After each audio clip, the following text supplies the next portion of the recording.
It is the end of free agency day one. Lots more coming for the New York Jets. We will be here live to break down all the latest and the greatest here on Rich Sports Talk. Thank you so much for joining us here tonight. We have a lot to discuss, and of course, if anything breaks during the show, we will break you the news. And knowing our luck, we probably will have some of that.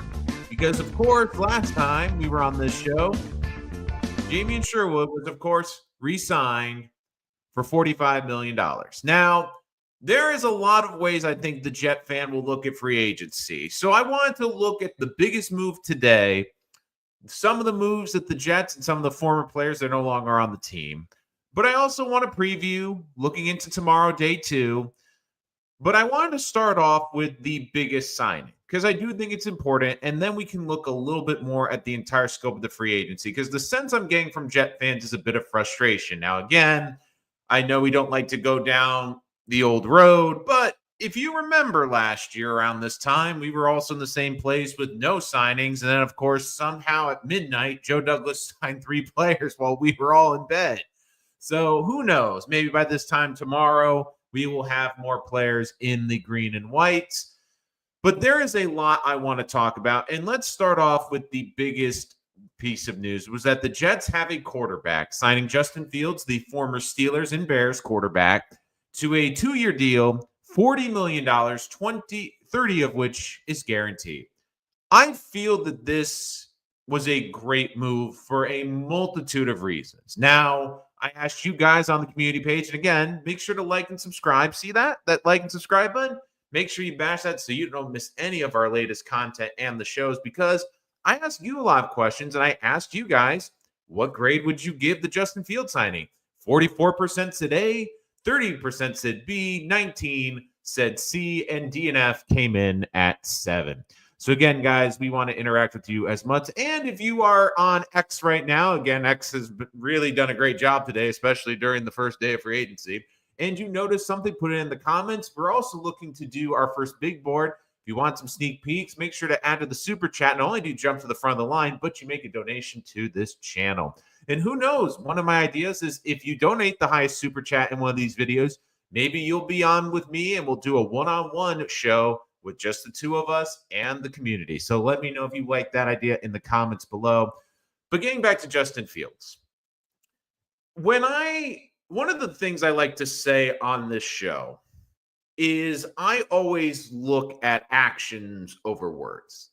Because beat writers can tell us one thing, coaches can tell us one thing, front offices can tell us one thing, but the key thing is what does a team do? What do their actions say? And I feel that this is a very telling action for Justin Fields. Now, on the surface, it makes a lot of sense. The Jets don't have a great quarterback situation. He is a young player. He's 26. And we've also seen a recent history in the NFL of guys who have been discarded but have really struggled in the league for a couple of years, somehow find it a bit. Sam Darnold is one of those guys, and look at the back he got from Seattle today.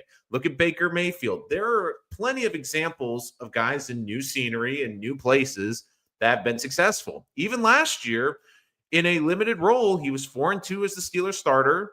I thought he played pretty well. And Fields, look, is he the most accurate passer? No, but he has a big arm, has incredible athleticism, a great running quarterback, and you would think the Jets are going to utilize that with a great run game, and I think this run game is going to be a lot of fun to watch. And if you look at it, $20 million a year for a starting quarterback in the NFL, isn't that egregious? And if he has a great year this year, the Jets have him under contract for next year.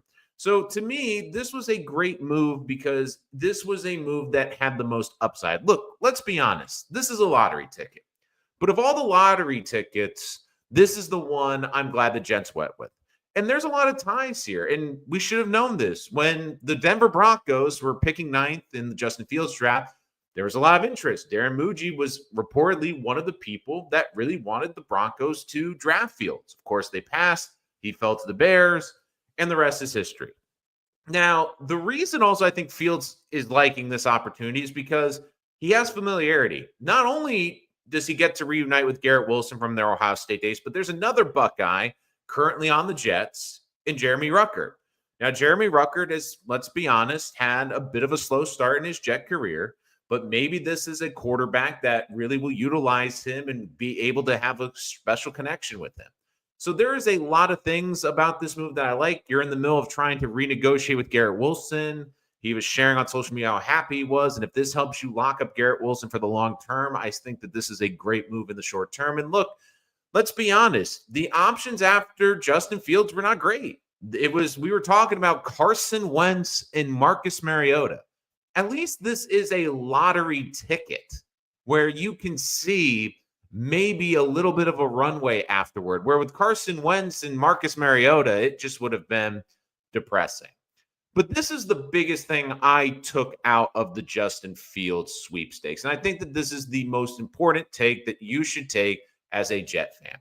This organization is telling you that they do not love this quarterback class. This front office is telling you that there is not a guy in this draft that they would trade up for or are comfortable waiting for at 7.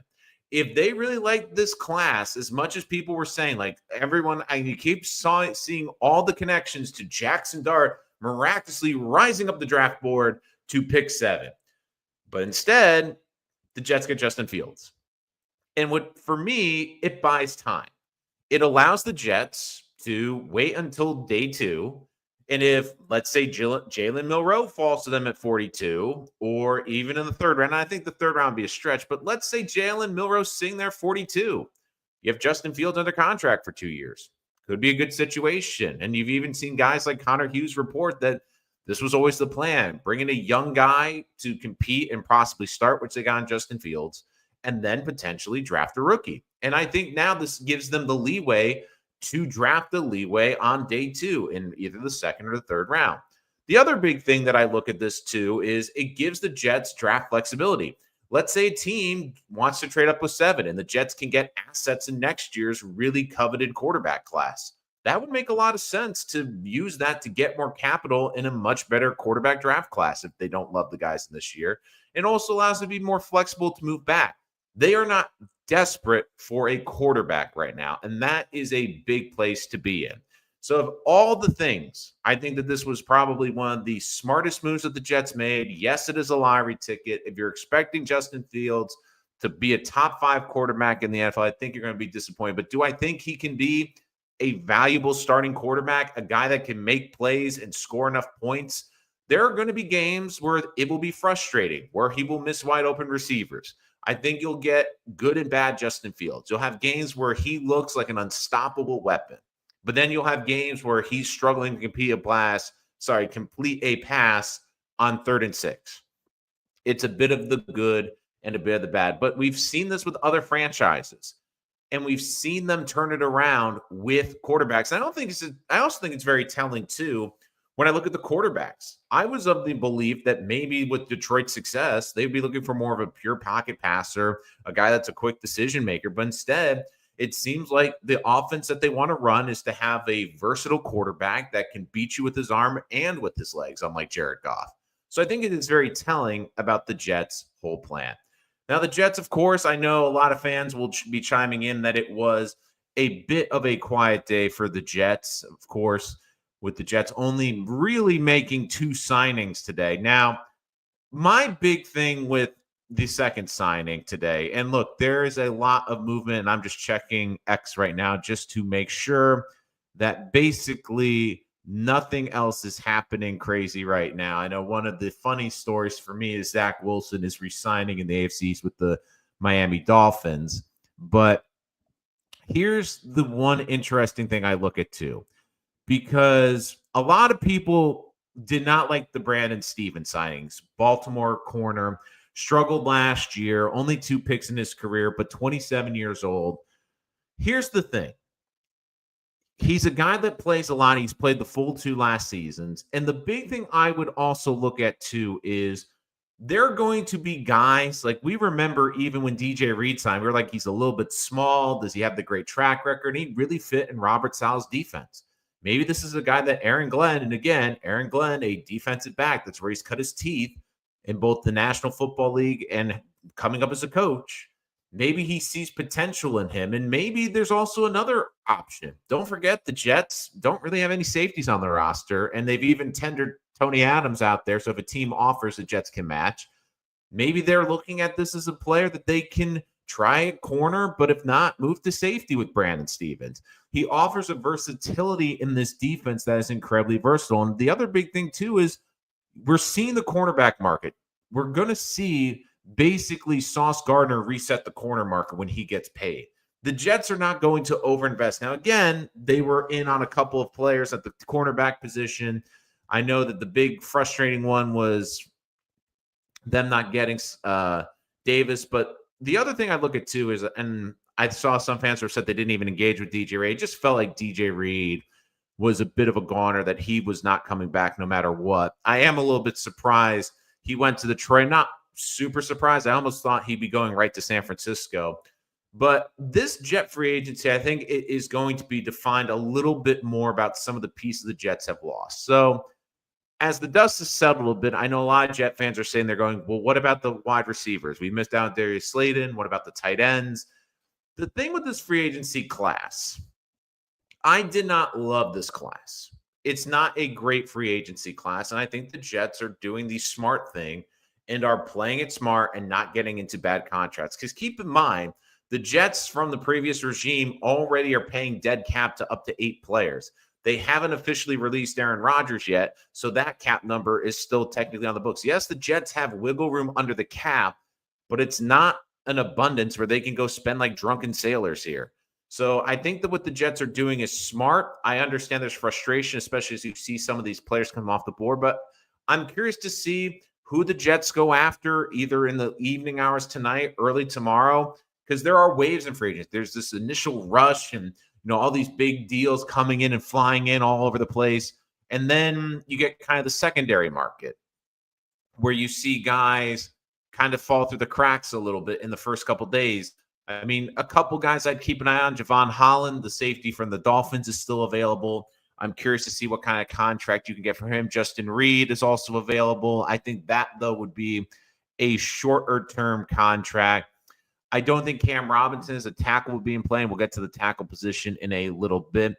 I mean, the big thing, too, is the Jets locked up their young Jamie and Sherwood, so I understand people are frustrated that they haven't added necessarily a lot of pieces, but they didn't lose arguably their best piece on the defense in free agency. A couple names I'd keep an eye on.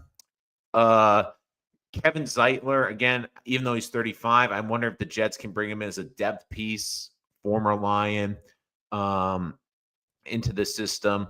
Now, you're kind of looking at some of the interesting players that are kind of out there on the edge of the market. I don't think that they're going to look at like an Amari Cooper, but I could see Levi and Amuzariki. I can never pronounce the name. Amuzariki. I think he will be someone that the Jets will try to add in the short term. He is still out there on the market as well. Surprisingly, Zio Gilardi is on this market too at 24. I thought someone would have scooped him up. There's some decent edge players. Now, again, wide receivers getting a bit slim, but there's still plenty of starting caliber safeties on the market right now. I know the frustrating thing is it's not a robust tight end or receiver market, but really it wasn't coming into this. Juwan Johnson, the target we've had linked to the Jets, is still available on the free agency market. Now, I do think Tim Patrick will be added just for depth. It's just not a really great wide receiver. I mean, I almost am of the belief that, especially looking at some of the options out there, that maybe the Jets get a little creative and try to address the trade market. Maybe that's an avenue where they could potentially upgrade the wide receiver position. Again, just refreshing X just to make sure I'm not listening. I mean, you can always follow us on X using the handle @RichSportsTalk. Again, we are out there on Twitter or X. Again, I always get this up. Another receiver off the market. Colts are signing Ashton Dulin to a 2-year deal worth $8.5 million. So, look, the Fields contract, I think, makes a lot of sense. Now, the question also becomes, what do you do to replace some of the missing pieces? But again, before we get to the missing pieces and targets for tomorrow, let's get to some of your comments. Again, Super Chats jumped in front of the line. Here we go. Fields fumble scares me. Yeah, he does. So Melvin's asking what we do at 7. Do we trade Quincy? There's a lot here. So I I'm of the opinion if you get good value to trade down, but I also think Membu at number 7 is also a very big possibility too with the tackle. Now, the reason I know a lot of people are saying, well, why aren't you drafting receiver tight end? This is a really deep class.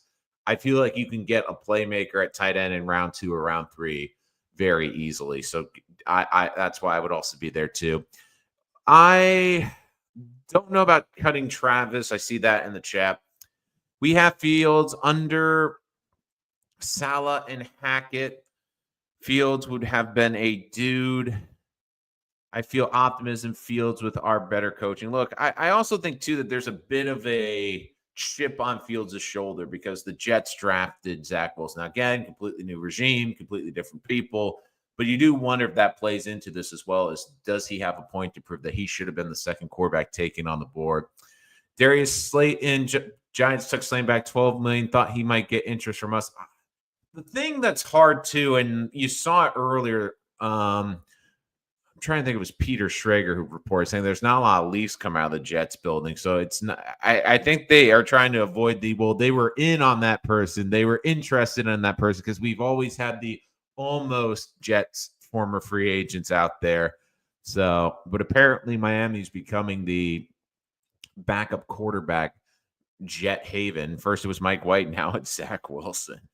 So the other thing too is I just look at, and it looks like Dre Greenlaw is getting a 3-year deal with $35 million from the Broncos. I'm just checking Rappaport right now, just making sure I'm not missing anything. Najee Harris is looking to go to the Chargers. Yeah, I'm just trying not to miss anything. And the big thing too is I understand there's a lot of frustration. So he would have been a dud. Okay, Kev. Sorry about that. I know autocorrect is a pain in the you-know-what. So, but again, guys, use that super chat feature to make sure your comment is featured. Look, my big thing with free agency so far with the Jets is free agency. The big thing is I look for value, which I think they got with Fields. But the other thing is I don't want them to get trapped and have bad, terrible contracts. And really, I don't think the Jets have done that at this point. I don't think that they've offered off a bad contract. I don't think they've overpaid for anyone. And again, I understand the whole point of free agency is giving B players A+ money. But there really isn't a player out there that I really overpay. And look, I think they're playing it right. I see some good value on the safety position. Part of me wonders, are they going to load up on the defense in free agency and then use the draft to address the offensive side of the ball? I'm also curious, too, do the Jets look at the trade market for the wide receiver position? Now, Slayton, I'm really more surprised that Slayton's going back to the Giants without an answer at the quarterback position. That to me is really surprising. But I know Palmer was a guy the Jets were in on. Unfortunately, got similar money, went to go play with Josh Allen, which again, at this point, you can't really give a person a gripe about playing with Josh Allen at this point. But I do think it's important to look at some of the key losses in free agency, players that are no longer here. So if people are also upset about the Justin Fields contract, I would also just point out that he's getting the same amount of guaranteed money as Javon Kinlaw is from Washington. And to be honest with you guys, I don't know which made me almost fall out of my chair more, that signing or the Hassan Reddick signing. So the good news for the Jets in a weird way is the Jets have benefited greatly from having their former players overpaid. You see what you saw Devontae Adams sign, Hassan Reddick getting 12 to 14 million. You saw Morgan Moses at the top of the tackle mark, and I'll address him more specifically, man. You see DJ Reed getting top money, which helps the Jets earn future comp picks, which I think are very crucial, especially next year when you look at the Jets losing out on a third-round pick that they traded basically for Reddick. So of the Jets that they lost, there are certain players. Would I like to keep DJ Reed? Sure. But my concerns with DJ Reed were a couple things. Number one, he was going to be 28. And at this point, you wonder how much tread is left on the tire for a 28-year-old corner. And the big thing I looked at too is you won the first contract. When you win the first contract, you barely ever win the second. The Jets got everything that they wanted out of that contract and more. And they also have to pay Sauce eventually. So DJ Reed leaving wasn't really a big issue for me. The two that I was obviously most surprised about were Kinlaw and Hassan Reddick. With Kinlaw, the Commanders, who are making a ton of moves, by the way, it surprised me because they released a great defensive tackle to sign Kinlaw. And Kinlaw, again, not to say that he was the worst Jets defensive player last year, but there were plenty of times when he would go solo, try to sell out for sacks, and it would hurt this defense. And look, I get it. People will look at it and say, well, it was the Jets and they were a mess and he'll be better. He's a first-round talent. We're bidding on the talent. But that move to me, especially at the beginning of free agency, that felt like a move you could have waited on. The other move that shocked me was Hassan Reddick, because Hassan Reddick had one sack for the Jets, which was basically 2 half sacks combined. You see a player who basically held out, was basically incredibly selfish, and cost themselves millions. And you want to bring that guy into your organization. Now, look, I get the Bucs are in a different situation, but I just looked at that deal and I'm like, really? Like, I know it's a 1-year contract, but 12 to 14 million for Hassan. I mean, I hope he finds the fountain of youth, but that's another good riddance. And I'm happy because for me, it helps the Jets, because the higher your free agents get paid, the better comp value you get. And I was of the opinion he was going to get like a $5 to $7 million vet minimum, like approve it at the right before the season or training camp because some team lost a pass rusher. Like, I didn't think there'd be a market for him, but that was shocking to me. Now, I think the biggest gut punch, and again, I'll get to your comments, super chats, cut to the front of the line. To me, the biggest gut punch was Morgan Moses.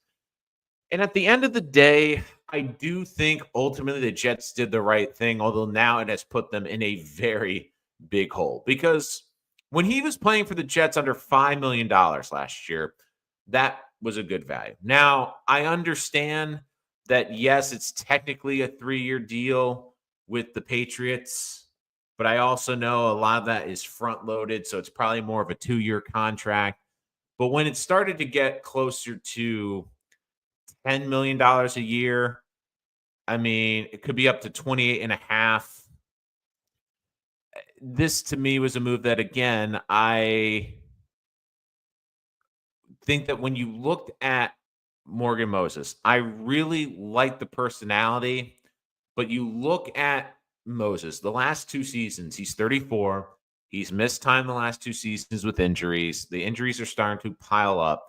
And while he is still, when he's out there, an effective right tackle, you wonder how much more gas in the tank. Like, I really felt Moses was going to get like one of those 1-year deals with like the Ravens, maybe with the Chiefs, maybe like a team that was really a Super Bowl contender and fill in to be a tackle. Now, I think it's a good move for the Patriots because they desperately need a tackle. It shows just how bad the tackle market is. I mean, you saw Pure get snatched up immediately. And let's be honest, it is not a good tackle market right now out there. It is not pretty. So my big thing now is, do the Jets now pivot to tackle in the draft and early in the draft? Like, are we talking in the first pick potentially? I think that is definitely a possibility. And it'll be curious to see how they fill out this rest of the team, especially if they want to be a smash mouth, run the football team.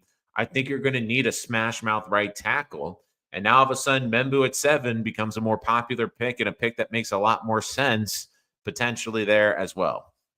So, and again, you see every year there's a lot of overpaid contracts. And again, Justin Fields is only a 2-year contract. It's not going to kill this team. It's not a contract that they are completely tied to him, but it gives them a little bit of a break if he has a great year. And look, this is a quarterback that's got a great opportunity in front of him. This is a coach that basically saying, look, I'm going to date this quarterback. This isn't the quarterback I'm married and fully investing in, because once you make that decision, it is almost impossible to get another quarterback. And I think they looked at this draft and they went, we don't love any of these guys. I think they really like Jalen Milroe, but they look at him as a guy that's going to need to sit and develop and really sit. And by doing this, even if you draft Milroe at pick 42, you give yourself time, because you basically have said, look, we've given Fields this money. He's our starter. Tyrod is our veteran. He's our backup. There's no way you're going to rush him in there unless the season is over and you've got nothing to play for and you finally think he is ready. So that to me is a player I would keep an eye on with Milroe, but we'll also have to see with this free agency, because I'm curious to see if the Jets may get creative. I mean, we saw Laramie Tunsil get moved today in a trade. Maybe that is the Jets' next deal isn't a free agency deal. Maybe they look to trade for a receiver somewhere. Maybe that's how they address the wide receiver position. So you look right now, like these are, if you want a good rundown, these are the available free agents for wide receiver. Wide receiver, you got Stephon Diggs, who I don't think would be an option. Keenan Allen, who I think would just be a body. Tyler Lockett, who I don't hate. Tim Patrick, who I do think will be here. Demarcus Robinson, Nick Westbrook, Eakin, and Noah Brown for the tight ends. You have Juwan Johnson, Tyler Conklin still out there, Evan Ingram, Mo Alley Cox, and Gerald Everett. Kind of I was the Jets, if I'm not going to lie, I try to get like two of those tight ends, like an Evan Ingram, a Tyler Conklin, some combination of the two, and then draft another tight end in a very good tight end class at some point. But the Jets too, like I'm curious as well. I mean, Cooper Kupp, it's reported that the Rams are going to release him. I don't think that the Jets should be the first in line, but depending on the market for him, could there be a situation where it makes sense where he maybe gets a 1-year deal with the Jets? Potentially. My biggest thing though is I just look at right now and I just say that the Jets, again, I know that there's going to be a lot of Jet fans that are looking at this situation going that the Jets should have added more pieces, that they should have been more aggressive, that they should have been more aggressive. And look, the other people too, I keep seeing this too, the Chris Olave, because again, he was tweeting fire at the Justin Fields reunion with Garrett Wilson. I think it's just going to cost too much draft capital, and it's you can't pay two receivers. You're going to pay one of them, and you're going to pay Garrett. So that doesn't make sense to me to do that. But let's get to back some of your comments. Again, I know the Jets haven't had the most robust day one, but I do think we're going to see a lot of movement here on day two with a lot more of the B free agents. I think they're going to fill a lot of the holes as well. Rico the Pub. Yeah, Membu seems pretty appealing since Moses walked. Look, Membu, I think, is a good right tackle. I think he's the best run blocker at the tackle position in this draft. And he has a nice mean streak. I mean, you looked at Mizzou last year when they wanted to get the tough yards. They basically ran behind him, and he was very impressive. And look, if you got two great tackles, you can do a lot with your offense. I like a lot of even he was on the trade block. His concussions give me pause. I think he's had 3 in the last season. Yeah, he's had the concussion issue as well, Rico.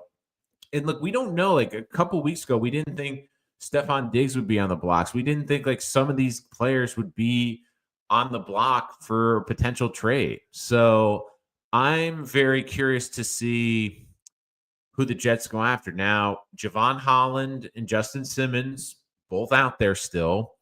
Now, could the Jets have the idea of moving Stevens, who they just acquired, to corner and pairing him with Holland and Simmons or one or the other? That is certainly a possibility. I think that is something you have to keep an eye on in terms of building a move.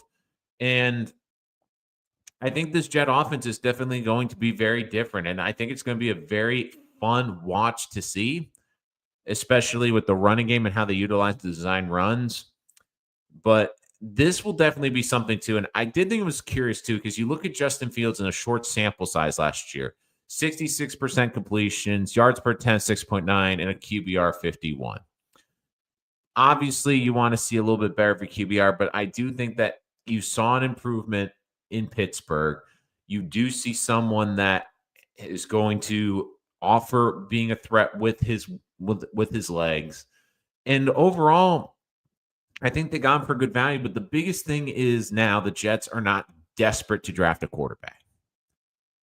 If like I'm just looking around the league, and I think this is a great point to look around the league right now. Like you see right now, basically a couple teams fighting over Daniel Jones. You see them fighting over Aaron Rodgers, and you see them fighting over Russell Wilson. Let's play this scenario. If the Giants don't get Aaron Rodgers or Russell Wilson, which is a distinct possibility, because Pittsburgh's going to need a quarterback. Does Aaron Rodgers go to Pittsburgh? Does he go to Minnesota? If they don't end up with a quarterback, then the Giants are stuck that they have to take a quarterback at number 3, or they have to trade up for a quarterback. And the problem with that is people know you're desperate. They're going to hold you over a barrel.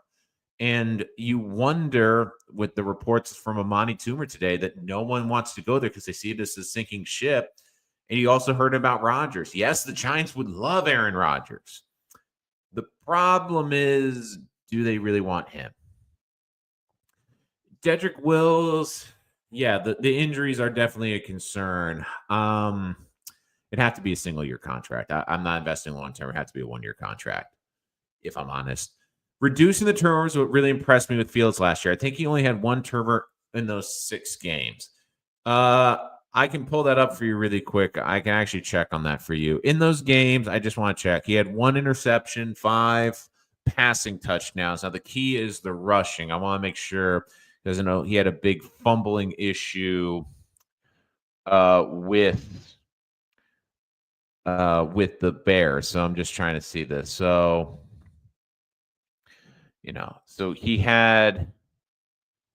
he did have, it appears to be 6 fumbles last year. Now, again, I don't know if these were just botched snaps, if they were lost fumbles. It doesn't tell me here on Pro Football Reference. But again, when you're a running quarterback, sometimes the ball pops out. Sometimes the ball security's got to be a big thing. He does seem to be getting better with the ball security, but it's definitely something to keep an eye on. It's funny because you look at right now the free agency. It's a weird thing because I think there's some pieces, some corners, some safeties, some defensive linemen that intrigue me for the Jets. It's just frustrating because like the right tackle, you don't really see a great option right now. And at the playmaking position, there's some okay tight ends. But if I'm honest, a lot of these are receivers that are at the point they're in their 30s. I'm not sure if I'm willing to give them a 1-year deal. And I'm not sure if they want to come to the Jets on a 1-year deal. Because if you're Amari Cooper or DeAndre Hopkins, you probably are looking to win guaranteed playoff games. And you're looking for quarterbacks that are going to be higher efficiency. I mean, I'm very curious too. Like I'm seeing like there's a lot of corners on this market. Could the Jets maybe get like an Asante Samuel Jr. for undervalue, especially if they're moving Simmons to safety? But I mean, look, Javon Holland's still out there. I think that he's a safety that if I'm the Jets, I would definitely look at. And again, I just keep checking to make sure. And look, the big thing too is the Jets also they didn't lose Jamie and Sherwood. They didn't lose arguably what their best piece was. And look, I do think with this offensive line, I do think that they're going to likely draft the tackle, especially now. You could have maybe made the case they could have done day 3. I think you're going to see a tackle now taken in the top 2 days. The next question is you're going to see at least a playmaker, whether it be a receiver or tight end, in one of the top 2 days. Now, the big question then becomes the quarterback. Is there a quarterback that they're comfortable taking on day 2? Is there a quarterback that they're going to look at long term? So I would just look too, like Brandon Stevens is another guy too, the corner of the Jets sign. He's played a lot of safety. He's moved around over the defense. So do not be surprised if he moves around the defense. He might line up a couple snaps at corner, but their snaps will line up as a safety. He'll line up all over the field. So I don't think he's just strictly coming in to be, quote, the number 2 corner. I think he's going to be a versatile defensive back in that room. Not someone that's just basically going to play one position or just line up strictly next to Sauce Gardner every single play.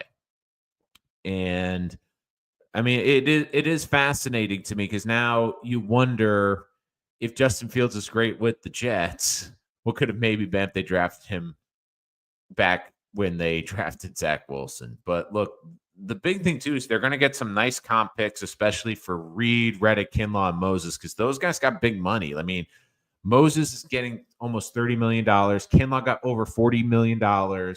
Reddick got over 12 to 14 in a yearly salary. And Reed also got heavily paid. So I do think that the Jets are going to get rewarded in the comp picks. Now, I know the big thing is the tender. Tony Adams, a team can offer. The Jets can offer Adams a contract the Jets can match. I mean, yes, the Jets lost some key pieces. Yes, the Jets, as of today, are not as good as they were. But I do think that there are definitely some key pieces that they're going to still add free agency. Daniel should just sign a D tackle. I think they're going to sign a D tackle. I think if you had to ask me D tackle right now, who they're going to go after, I really do believe that the Jets are going to look to add a former Lion. I think Levi Onwuzurike, I can never say that freaking name right. Levi Onwuzurike. I mean, part of me doesn't want him to come to the Jets because I can never pronounce the name. But again, 27-year-old has had some injury history. But again, the Jets just need big bodies on that defensive line. I think he's someone that the Jets could certainly add. And of course, there's a history there with Aaron Glenn. I'm disappointed that Poona Ford, the massive D tackle for the Rams, they weren't in on. I think he could have been a very intriguing player. But the other thing, too, is I would also say this is an incredibly deep defensive line class. There's a lot of great defensive tackles. There's a lot of good beef. There's prime beef on the defensive line. I mean, we're not talking, hamburger meat. We're talking some prime grade A beef on that defensive line in the draft this year. And if you're shopping for beef like the Jets are, I think you're going to be very happy with this draft. Let's see. In case you missed it, Rucker, we have better chemistry with Fields. Plus, I doubt they will short passes behind the line to our 10s like Hackett and Emily call. Yeah, the problem too, Rucker, I'm curious to see because I don't think this team used the tight ends enough. And again, Aaron Rodgers, it was his offense basically. It kind of surprised me because he seemed to used to love the tight ends in Green Bay. But I do think this could be a resurgence for Rucker. Now, I'm not expecting Rucker to all of a sudden become a amazing tight end, but if he becomes a nice role tight end, I still think that is very good. Do you think they're going to stand pat at QB? I don't necessarily know, Matthias. I would say I feel that if the value is right, if there is a project that they like, and again, you see this a lot, especially after round one. A lot of the quarterbacks that guys are on, maybe instead of going in round two, they go in round three. Maybe there is a scenario. Again, the Jets also now have a higher third-round pick. Maybe there's a world where Jalen Milroe is sitting there in round three, and the Jets are like, look, he's got too much of a skill set to pass up. Maybe there's one of these quarterbacks in this draft that they really want to just redshirt this year and look at the long term. So I wouldn't completely rolling out a quarterback. And I understand that there's a lot of Jordan Travis chatter. And here's the thing with Jordan Travis. I have no idea because he's an anomaly. We have not even seen him practice with this team. And as much as I know we were hyped when the Jets got him last year, we also have to remember a couple of very key things. Number one, he was drafted by a completely different regime that had different values and different views of what they wanted from a quarterback. Number two, it appears that the Jets, and again, for everyone waxing poetically about how great of a coach Robert Saleh was, his staff rushed Jordan Travis's rehab, and he ended up getting more hurt, which is why he couldn't even practice last year. So because of that, it seems like there's a strenuous relationship between Jordan Travis and the Jets. I mean, I think he's even removed the Jets from his social media platforms. Again, I don't overreact to that, but it is something in today's players. So I would say if you want to hopefully see him out there in training camp, but I'm of the opinion of Jordan Travis, out of sight, out of mind. If I don't see him in training camp with a helmet on, practicing with the Jets, I'm not even going to consider him at this point. Because again, even though I understand that there is this sense that we want Jordan Travis to be here because he's the unknown quarterback, he's the guy who unfortunately got injured, and we felt we got great value in the draft. The big thing is you have to find the quarterback that fits with the coaching staff.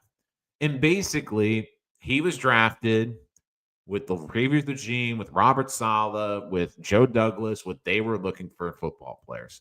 For all we know, it might not be the makeup that Muji and Aaron Glenn are looking for. And you know what? It happens. There's always this turnover where players that you are hopeful about, players you really like, and I even said with Sherwood before he resigned, I said, don't be shocked if he's not here. It's not because he's not a good young ascending player, but maybe they just don't think he's going to be a good fit in this scheme or he's going to fit what they need at the linebacker position.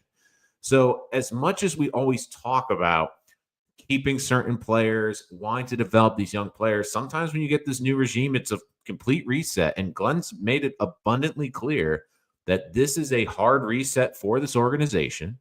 And they're going to look at every avenue. Like, I will not be shocked if the Jets draft a quarterback, even with today. I won't. I just don't think it will be early. I think it will be round 2 or round 3.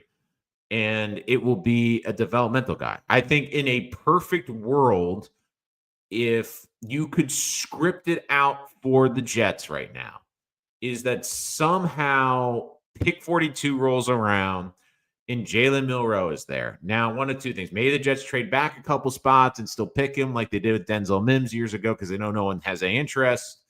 But at that point, maybe they just say, you know what? We lucked out. It's a second-round pick. It's not going to completely derail the franchise if we take him here. Let's take him, see if we can develop him, and see what happens. Because don't forget, the Lions did something very similar a couple of years ago with Hendon Hooker. Now, again, Hooker was more like Jordan Travis coming off of an injury, going to be a redshirt year just medically. But I think that they did that to hedge their bets a little bit. If Jared Goff didn't play well, they had a rookie they could potentially turn to. And with Jalen Milroe, I think with Justin Fields, there's no incentive for really the Jets to force him out there next year, which is what I really think for his development is what they need. Is Ted McMillan or Tyler Warren a better fit with Fields? I personally, and again, this is a matter of opinion. I think both would be good fits, but my apologies. If you were to ask me at 7, or if I traded back a couple spots and took a player who I'd take Ted. And look, it's not to say I don't like Tyler Warren, but here's the way I look at this draft. This draft, if you were to ask me what are the 2 deepest positions, I would say defensive line and tight end. There is so much depth in this tight end class. You can get a very good starting caliber tight end on day 2 in this draft. You look at the lines where they got Sam Laporta day 2. 49ers got George Kittle on day 2 of the draft. You can get great value for tight ends. I mean, you don't have to draft them in the first round. And speaking of tight ends, maybe there's a tight end that might be wanting to come to the Jets because by all accounts, he was sitting next to a certain quarterback who's now a member of the New York Jets at a certain celebration. I'm just saying, just keep an eye out on that. So here's the thing, and I see in the chat a lot right now. I do think Tyler Warren is going to be a very good pro. But the thing I also want to look at too is, let's put it this way. If you had to ask me with the 7th pick how I would prioritize positions, let me just get a quick swig of water in there. If you had to ask me what positions I would prioritize right now, I would say tackle, wide receiver, tight end, and here's why. I don't think this is a very good tackle class. I think there's a decent offensive line class, but there's not a lot of tackles in this draft. I think there's a lot of tackles that are going to be interior linemen.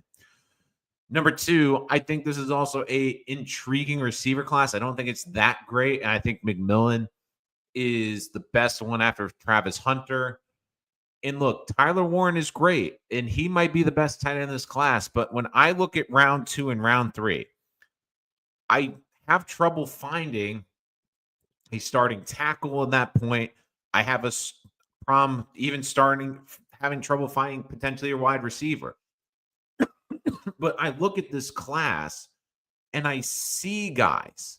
I see guys that I could see starting from pick 42, from even pick 75. This is just how deep this tight end class is. And I get that you want to get the best players in here.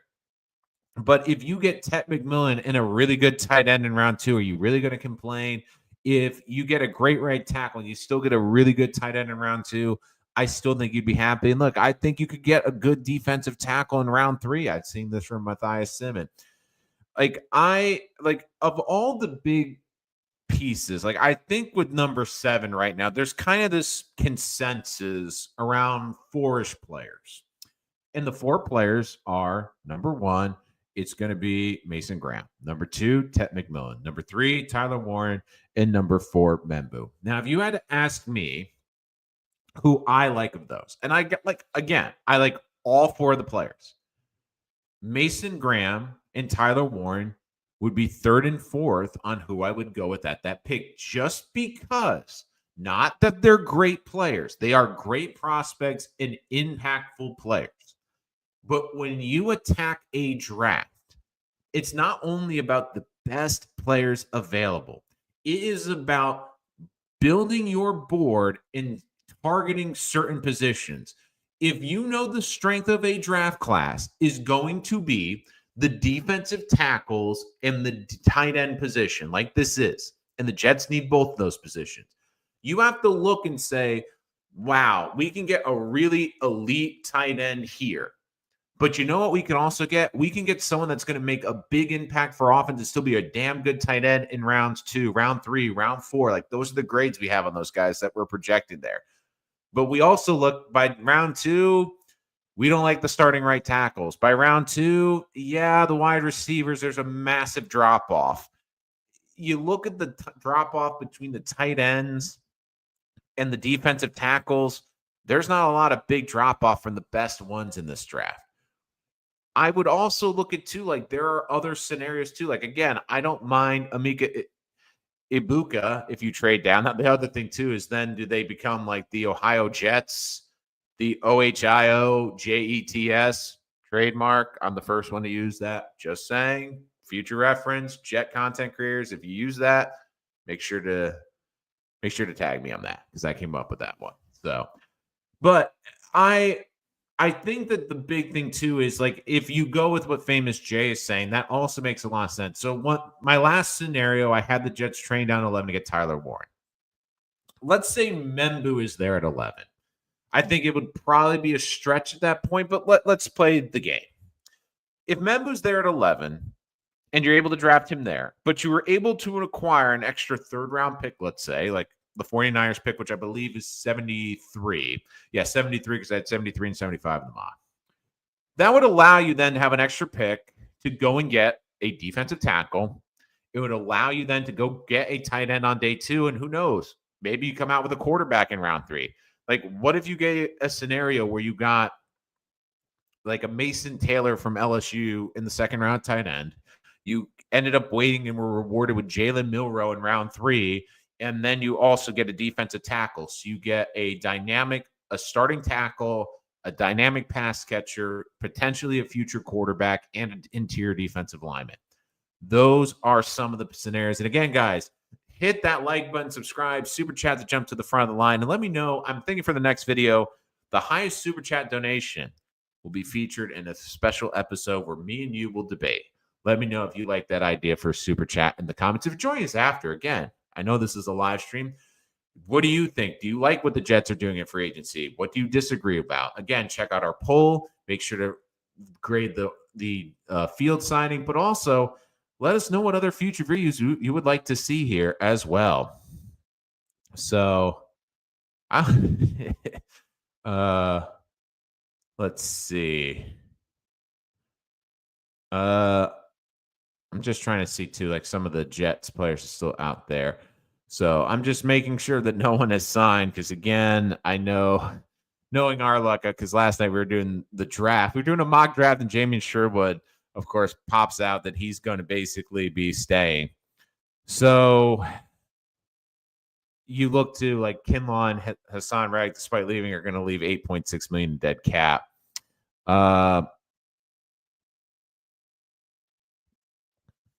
So let's also look too at some of the potential moves. And look, I just look at it too. Like I also am curious too, because I know people are not going to want to hear this, but I do think Alan Lazard is surviving at least on this roster until June, because I think he is kind of a safety valve. And again, he's a depth piece. But look, I also have the opinion he's going to be on this roster because he also saves you more money when you come post June 1st. Let's see. So do we have to keep Rucker now because he was a Buckeye? I don't know if you have to keep him. I mean, he's a cheap option, danger zone. He's under contract. You already don't have Conklin. I mean, let's add to this tight end room first. And if Conklin's the fourth tight end out of training camp and you need a roster spot, then you can move on from him. But who knows? Maybe there'll be some rekindled chemistry between Justin Fields and basically re-spark his career. I mean, that could easily be a possibility.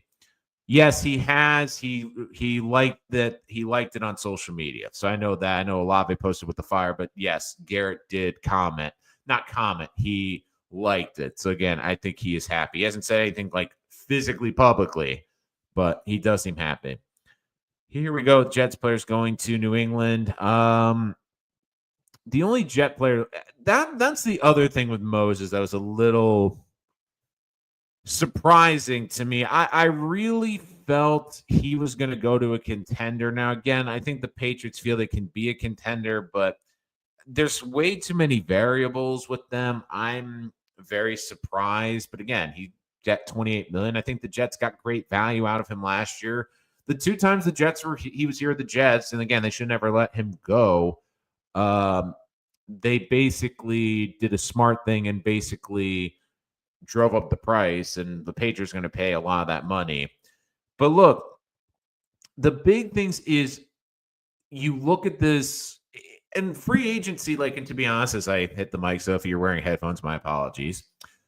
If how the Jets did in free agency, I think will depend on what your expectations were. If you were expecting the Jets to sign a bunch of players, and DJ Reed, of course, just tweeted, thanking the Jets. I am grateful for the experience of being a New York Jet. I was able to start my family there and play some good football over the last few years. I want to thank the Johnsons for changing my life. I want to thank my coaches as well as my treatment people. I want to thank my teammates. You guys have a brother in me forever. We made life out of a tough situation. I always appreciate that. I want to thank my supporters and appreciate you guys for the experience. So classy move there by DJ Reed. But look, it's definitely like, again, like I feel like for a lot of what Jet fans were expecting comes down to this. Like, I think as a global picture, I think today was a very good day because the players the Jets lost, and I know a lot of people saying, "Oh, see, look at how the Jets are losing players," and they were that bad. Like, of course, they can't keep good players. But look, you see Devontae get big money. And again, I'm not surprised. I'm just surprised at timing. The Hassan Reddick, Kinlaw, and Moses contracts in the grand scheme of things are going to help the Jets more because you get valuable comp picks back for them. And especially in next year's draft, those comp picks could be beneficial because not only are you losing a third-round pick because of the Reddick trade, but if you're looking for draft assets, again, they're not going to be second-round picks, but if you get like third and fourth-round picks, maybe those are trade chips you can throw into a trade in next year's more talented draft. I look at basically this first day being very good. I don't see the Jets making a bad signing. Now, again, I look at some of the signings. Slayton and Palmer are ones where I like the value of the money they got. But Palmer went to go play with Josh Allen, which you understand. And Slayton, again, it just seems like he's comfortable with the Giants. He didn't leave the Giants. I think that's really intriguing because the Giants don't even know what their quarterback situation is. Again, guys, just constantly checking X. If you want to make sure you jump to the front of the line, use that super chat feature so you make sure to get seen and make sure that your comment is read. Just making sure, like, I'm just trying to make sure that, again, X is still functioning at this point, but I also want to make sure that there are no major moves that have been made. Although, knowing our luck, the second we log off tonight, that's how the world works, is that this will not work. But again, that's going to do it for our episode tonight. And again, I know some people want Olave. I mean, this is why you could see Ibuka could potentially be the draft board as well. But again, guys, let me know if you like that super chat feature where the biggest donation tomorrow night will basically get to do their own one-on-one show with me for the community. Also, make sure to give us a like and subscribe so you don't miss any of our latest content. We'll recap tomorrow, day 2. I think we're going to see a lot more movement tomorrow. And again, don't be surprised if maybe the Jets go the trade route. I think that this is kind of where the Jets were looking to shop. They wanted to get the big thing out of the way with the quarterback. I'm not saying they're bargain bin hunting, but let's say they're going to be looking at that second tier of free agency right now to go out and address this team. I'm curious to see what they will do tomorrow and who they will potentially bring in, because again, I do think that there's going to be a lot of movement tomorrow. So I'm very curious to see who the Jets will bring in. But again, don't miss tomorrow. We're going to be here live again, breaking it all down and the Jets moves here on Rich Sports Talk. Make sure to like and subscribe so you don't miss any of our latest content. And again, thank you as always for joining the show. Always love having you on. Check out our community page for the poll on Justin Fields and any ideas of videos you want to see or any specific Jets content. Let me know in the comments. And again, guys, the Jets, they have a new quarterback. They've played the Fields, and they have Justin in the building. Justin Fields is the newest member of the Jets. They have a quarterback, and at least for 2025, it seems like the quarterback plan has finally been revealed. Thank you so much for joining us. We will see you next time here on Rich Sports Talk.